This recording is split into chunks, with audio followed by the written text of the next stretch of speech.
Well, good morning. Grace and peace. I want to talk about a little bit this morning the Backwoods prophet. Here's a statement. It comes out of the Old Testament. We'll cite the passage in a little while. And the Lord took me from following the flock. And the Lord said unto me, Go, prophesy unto my people Israel. Now, we want to look at this statement a little bit.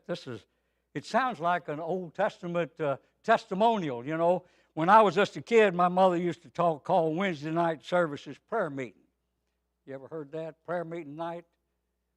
No, not many of you have, but I did. I go back further. Anyway, you know, the denominational churches often have what they call a testimonial, where everybody gets up and at some point in the service, 2 or 3 people will give some kind of testimonial where what God has done for them.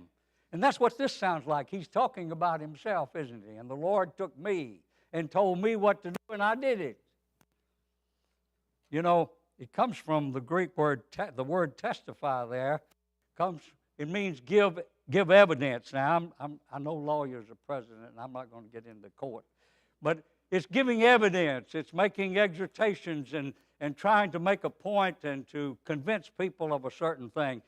In the New Testament, the word is martyr, martyreo, and from which we get our word martyr.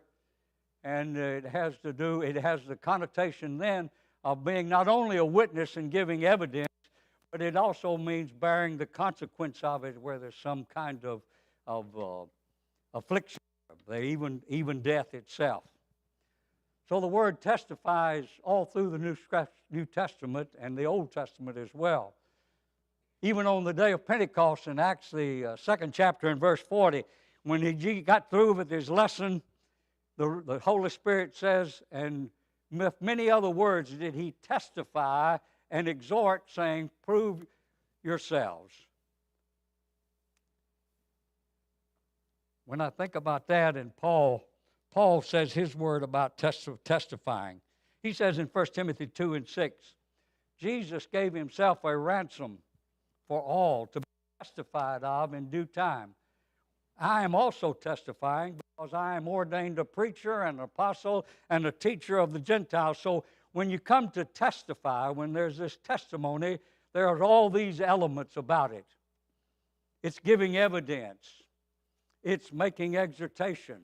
It's telling people about sins. It's telling about the goodness of God. And those are the things that are in a testimony here that this man gives. Jesus says this, the same thing in John the 5th chapter and verse 39. Search the Scriptures, for in them you think you have life, and these are they which testify of me. And those are the words that we need to be giving. When the prophets spoke in the Old Testament, you notice like we read in those passages in Ezekiel, it always begins, and the Lord said this, and the Lord told me to tell you this. These are the words that Moses and Aaron were told to bring to the children of Israel on Sinai. It's the Word of God that needs to be first and foremost for us in our testimony. And so the words here, when you look at them, and the Lord took me from following the flock, and the Lord said, Go prophesy unto my people Israel. Sounds like he's talking to a testimonial group, doesn't it? To people who are all believers. But he's not talking to the saints. He's talking to a house full of sinners when he says this. These are people, and he's a novice preacher too, by the way. He hadn't been at this job long, but here he is in this great crowd, and he's telling them some things. And they're sinners. He's addressing a hostile audience, and they are blind to what he says by reason of their anger. Now, let's take a look at the background of these words, where they came from. It's the time in Israel of the divided kingdom. I wish I'd have had that map, but I didn't think we had it available. But at any rate, if you think about Israel in the land of Canaan in the north, you have these countries around them on that side and on the west and on the east. and even on the south. They're just surrounded by pagan nations as well. And so when it's this dividing them, but what's happening is that there's a place called Bethel, and that's where this church is. It's a church. It's a royal shrine. The preacher there, the priest there, calls it the King's Chapel. It belongs to the king. You know, the thing about that, Bethel. You remember the story of Bethel, where it came from? Jacob is on his way north. He's fleeing his brother Esau, and the angel comes and the up and stairs that lead to heaven, the ladder to heaven, and he says, this is the house of God, and that's where it was. Bethel was the house of God. But you know what happens over time? Men corrupt things, don't they? No longer it's the house of God. Listen to the prophet and to the priest. The priest says it's the king's place. It's the king's court. It's the king's sanctuary. You know, don't we do that sometimes with the church? People put their names on it instead of the name of Christ. Instead of calling it the house of Christ, the church of Christ, the church of God in Christ, like the New Testament does, they call it by some man's name. They call it by what they do and give more significance to what they're doing than they do to who it's about. And so it is with these people. That's the way they are. They have the King's Chapel. It's not Jehovah's house anymore. And there's a priest there, an officiating minister, and his name is Amaziah. No doubt Amaziah is a man of talent. He's a man of ability. But the big thing about him is he's a political appointee to the king. It's the king's place, and the king has put him in his job. And he's got one talent that's above all others, that's the envy of the other. He knows how to talk smoothly and with suave or whatever and not offend the king. That's the big thing. Don't offend the king. And so they've gathered here in the house that is the king's court and the king's chapel. And while the service is in progress here and everything's going along real nice and smooth and just orderly and we're just enjoying it all, somewhere in the back this stands up and begins to talk. They say, "Who are you?" They don't, not many people know him, if any at all. Just who are you and what are you doing here? But he has their attention. From the very start, all eyes are on him. But you could tell from his dress and from his brogue that he's a rustic. Now, we'd call that in Tennessee, we'd call that a hillbilly preacher. You know, stories told. I wasn't sure I would tell this, but I will anyway.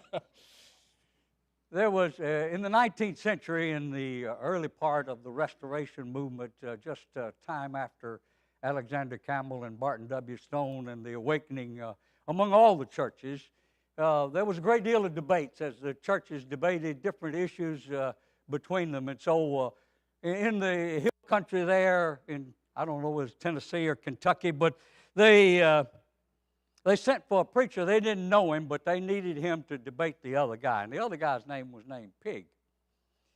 That was his last name, Pig, the Reverend Pig. So they sent for him. And the day came for the debate. The crowd's all there. And the other preacher gets up and he makes a big speech. And they said, "Where is that preacher? He didn't even show. He's so afraid he won't come." In the back, this man stands up. He's got on overalls, got on muddy boots, dirty shirt, tousled hair. He doesn't look like much. And this preacher makes some kind of remark about him. "Who are you? What are you doing here? You don't need the floor." And he said, "Well, I'm John Smith.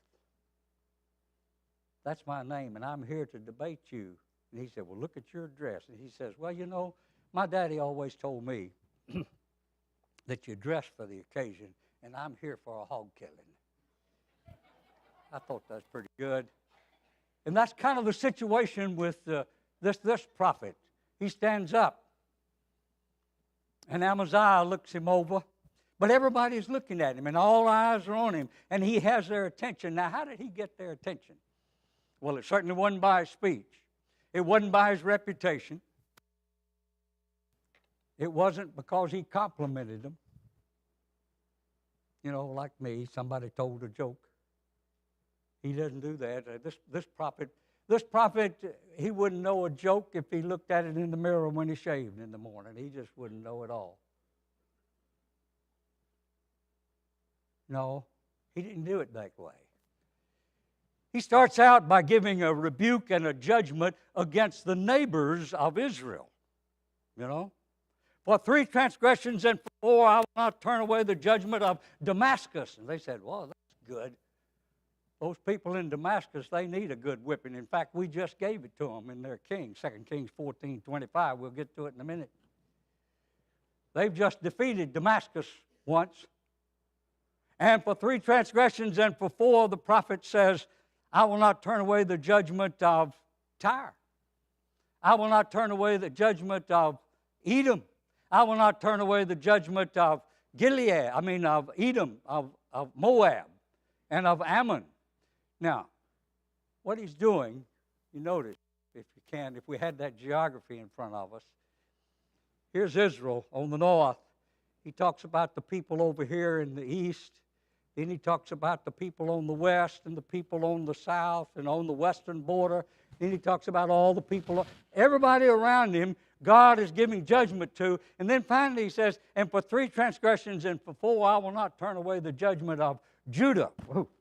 Well, I know he's been talking about our cousins up in Moab and Ammon, but these are kissing cousins, these people down in Judah. They're pretty close. You know, in fact, we once were with them, all one nation. And he's talking about Judah. Well, that's all right. We had a war with them, and they deserve a little whipping too. I don't do that. And then he said, for 3 transgressions and for 4, I will not turn away the judgment of Israel. For you have sold the righteous for silver and the needy for a pair of shoes. What's the matter with Israel? And so when he did that, he got them kind of angry. They began to move in their seats, and then he says, and he gets through with it all, and he gets down to the end, and he says, or toward what's in the middle of it, may have been, but he says, I tell you, he's going to raise up a sword against the house of Jeroboam. And when Amaziah heard that was all he could take. And he stood up and he said, you go down. You know that's where you came from. You came from Judah. You go down there and earn your bread. But don't prophesy anymore here in Israel, here in Bethel, for it is the king's court. It is the king's sanctuary. It's the king's church. You can't do that here. And we're not going to pay you, and you're not going to get any money. You're going to have to go down there and get your money. And that's when he says, I was no prophet, neither was I a prophet's son, but I was a herdman and a gatherer of sycamore fruit, and the Lord called me from following the flock. And the Lord said to me, go and prophesy unto my people Israel. So this novice is pretty much angry with Amaziah. Now, who was this disturbing preacher? Well, you probably already know. It's Amos, of course. And the passage is in Amos 7 and verse 15, where he says, answers Amaziah and said, I was no prophet. The Lord called me and said, go and prophesy, and made me a prophet. Who is he? Well, my sources, commentaries tell me that he was one of the very first of what they called. I thought, what in the world are they talking about, the writing prophets? Well, when you think about the history of Israel all the way back, Moses, one of the first prophets, he's a prophet. He says, he talks about a prophet coming like him, that he's a prophet too. But you see, he did write 5 books, didn't he? And he had a lot. But other than Moses, then there was Elijah, Elisha, There was Balaam, and he was a bad prophet. He didn't do too well with what God told him to do because he had a covetousness about him, the same problem these people had. And so we're not talking about, in here, these are the prophets. We call them the minor prophets. Now, he's minor, not because he's unimportant. It's not the reason. It's not the quantity of his work. We get very few speeches, very little bit of outlines. But in quality, he's top-notch. There are a lot of good quotes. One of them is in that song, you know, that we're going to sing for the invitation. That comes out of the prophet Amos. But there's another one there.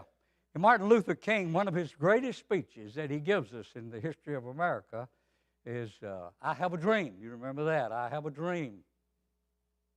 When he gets down toward the end and he quotes Amos, he says, let judgment run down as water and righteousness as a mighty stream.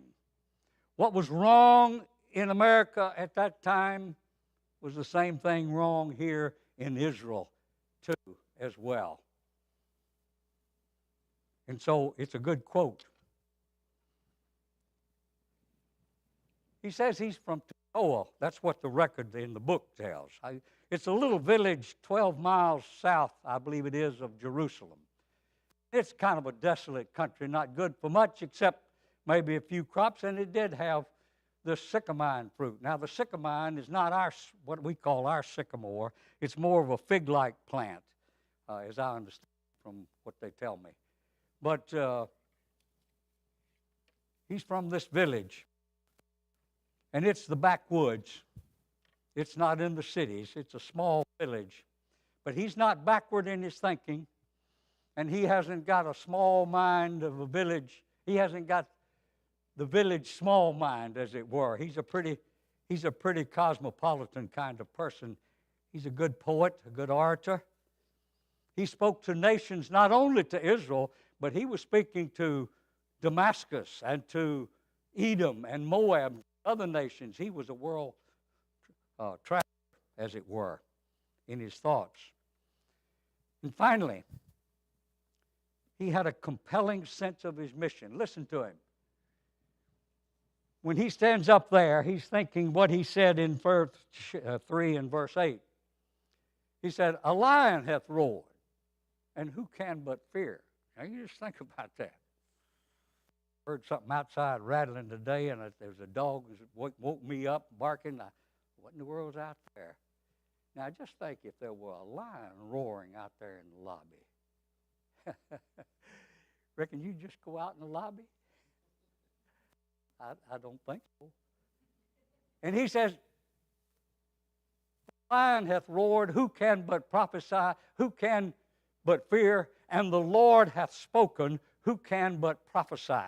That's how he felt about what God told him to do. He said, get up, leave your country, leave your place, leave your business, get up there to Israel and tell those people and face them when they'll be angry and hostile, but you go. And he says, I'm going. I'm going to go. Now, that's who the man is. He has much the same sentiment of Paul as in 1 Corinthians 9.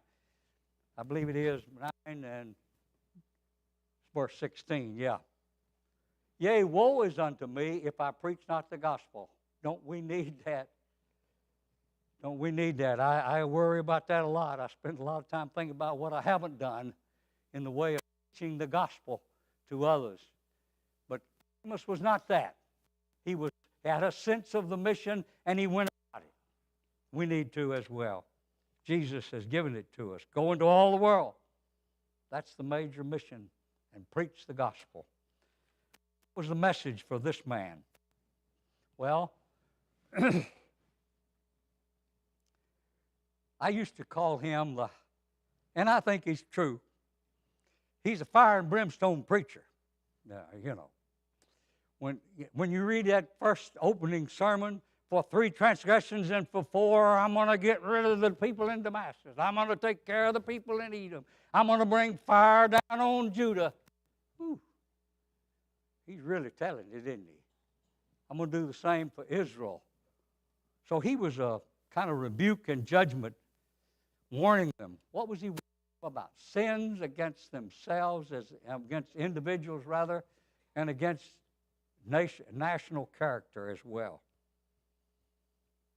Now that's timely. It was timely for them. It's timeless for us. Why is that true? Because sin doesn't have anything new up its sleeve, does it? You know, sin is sin, and what they were doing, we can easily fall into as well, particularly living here in America where we are. And we'll get to that. What were these sins? Well, first of all, it was the inhumanity of man to man, man's inhumanity to other men. Edom. What had Edom done? Edom had come against Judah, 2 Chronicles 28, with the sword. He had struck war against Judah, killed a lot of people. Hosea 3:16 says, Ammon, what'd they do? Well, they did what is unthinkable, almost. Ripped up women with child. Can you imagine that kind of warfare? War is terrible.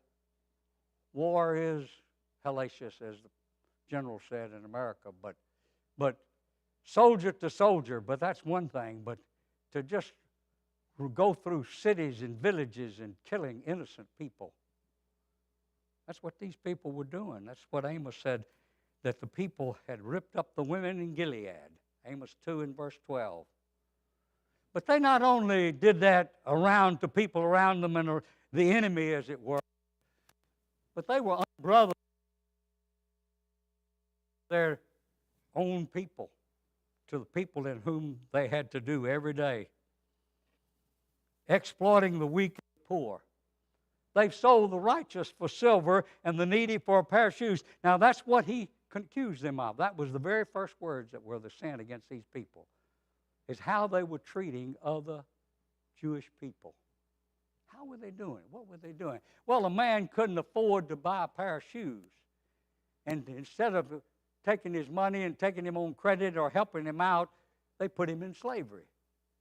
They sold the righteous for silver and the needy for a pair of shoes. It would put a man into slavery.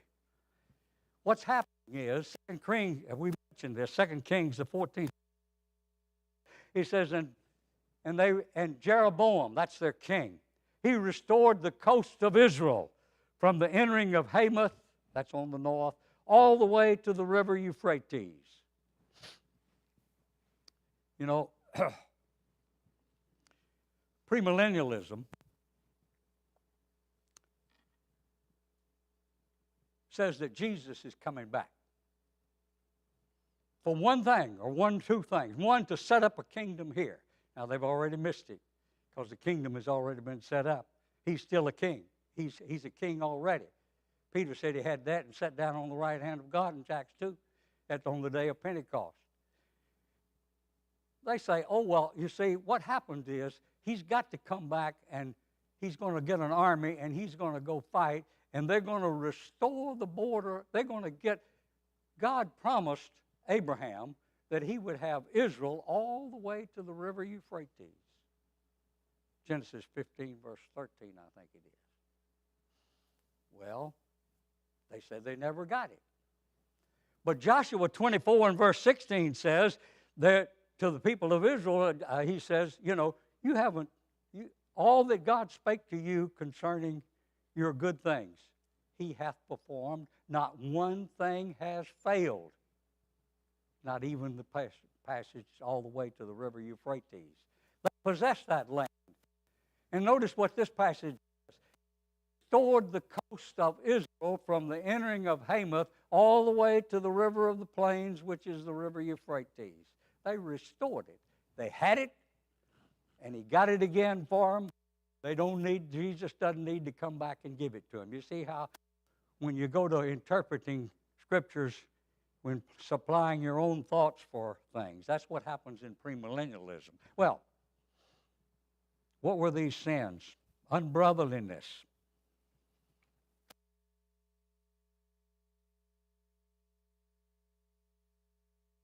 The second thing is, it was an orgy of dissipation. Listen to them.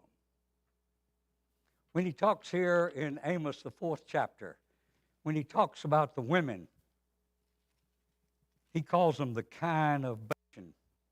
They oppress the poor, they crush the needy, and say to their husbands, "Come, bring the drink." See, the women were the ones leading the whole society in their oppression of the poor, putting them down, and they were taking all of that wealth and they were having a party continually. Woe to them, he says, that are ease in Zion. Woe to them that are in ease in Zion. You lie upon beds of ivory. They anoint themselves with the very finest of oil and call their husbands for what the scriptures call revelings in the New Testament. It was just one party after another, pleasure seeking and the oppression of the poor. What was wrong? That's why he says, let judgment run down as waters and righteousness as a mighty stream. Concern for the other man and those in need and help instead of yourself. And it's a very selfishness that these people were engaged in. That's why the fundamental law of the Old Testament and the New, listen to him. Jesus says it's the first of God. And that song we sang, if love is in us, we love one another. He says, when you do that, you're following me. 1 John 13. And so it is. We're engaged in it. He said in Galatians 5:21, and they that do such things shall not inherit the kingdom. The third thing, self-sufficient pride. This is so easy for us as Americans to fall into, not only because of our wealth. You know, we're in the top 5%. Now you think, well, I'm not in the top 5%. No, you and I are not. But in the world, we're in the top 5 or 3%. Just think about that. All the people in the world having so much less than you and I enjoy. And beyond all that, here's what a danger is that these people had fallen into. Look at Amos 6 and verse 13. You rejoice in a thing of nothing. What's he talking about? Have we not taken us horns by our own strength? Now, what's he saying? What he's saying is that, you know, when they use the word horns, when we have our horns, or God is my horn of salvation, that's our army, that's our military might, that's our strength, that's our power, that's our refuge. We're good and strong, and we can beat you, and we can just tear you up, and that's what we've done. And we did it because we're so good. Not realizing that God is the one that led them away in the way of the land of Canaan and defeated the nations before them and took it for them. He raised his hand on their behalf, and yet they were not seeing that. So they were very self-sufficient. You know, here in America, we can think about, well, we've got the atomic bomb, we've got the hydrogen bomb, we've got the army, but is God on our side? That's the question. That's the question. I really think he was on D-Day. I think it was righteousness there. But not in every instance do we do that, I'm sure. Amos, he rebuked him for this fourth thing, this blindness. Very common. Amos 5, verse 21. I despise your feast days. I will not smell in your solemn assemblies, though you come unto me with burnt offerings. And I will not hear the melody of your viols. Now, God told them to come with singing and praise. He told them to bring those sacrifices. And yet he's saying, I hate them, I despise them, I don't want them. What's he saying? Well, they were doing the right thing, but it was for the wrong reason. They wanted to bribe God so they could keep doing their partying. They wanted to tell him, oh, look, but their heart was not in it. Not by any means. They were concerned about other matters when they came with these sacrifices. It's what Hosea said to these same people years later at the very last. I desire mercy and not sacrifice. Jesus said that to the scribes and the Pharisees in Matthew, I believe it's the 12th chapter and about verse 3 or 4. He says, go now and learn what this means. You and I need to learn it. Learn what this means. I want mercy and not sacrifice. Now, we can bring the sacrifice of song. We can bring the sacrifice of time around the Lord's table. We can bring the sacrifice of time as we study the Word. And all the time, if we're thinking about the things of this life and our affections are here, and these are just forms and rituals we go through, and they're not from the heart, he says, you've missed it. You've missed it. And that's what they had done. That's where they were. Doing the right thing, but for the wrong reason. Hear this, ye that swallow up the needy, that make the poor of the land to fall, saying, when will the new moon be gone? And the Sabbath, that we may set forth the week, making the ephah small and the shekel great. See what they were doing? They were in the king's chapel there at church. And it was the Sabbath day, or it was a holy day, the new moon. And they were sitting there thinking, well, I got the sacrifice over. Well, I wish I need to get out of here. I could sure sell. If we could get past the Sabbath day, I could sell some wheat. And I'll sell it for more than it's worth. And I won't give them as much. Coffee used to be by the pound. It's by the 12 ounces now. They make the ephah small. And they charge the same thing, so the price went up, making the ephah small and the shekel great. That's what they were doing, oppressing. But it was rampant over everything throughout their society against the poor. And the rich were oppressing them and had no concern. No wonder Jesus said, love thy neighbor as thyself. That's the root of the law. You've got to be concerned about other people. Can you imagine what heaven will be if we come there concerned only about ourselves and we've never learned to be concerned about others? That won't be heaven. That'll just be earth all over again with this. Despite the fire and brimstone of this prophet, there is a tenderness about him. Look in chapter 5 and verse 14. Seek me, and ye shall live. You see, he was giving them hope, a chance, if they would just take it, which they did not. But he was giving them, if you will just listen and change and do and come to God, he said, you will live. I'll give you eternal life. That promise is the same. He says, come unto me, all ye that labor and are heavy laden, Jesus, and I will give you rest. We need to be thinking about the hereafter, the things beyond the grave, eternal life, being like him, serving him, telling others, getting this message out. If you're here and subject to that invitation, we invite you to come while we sing.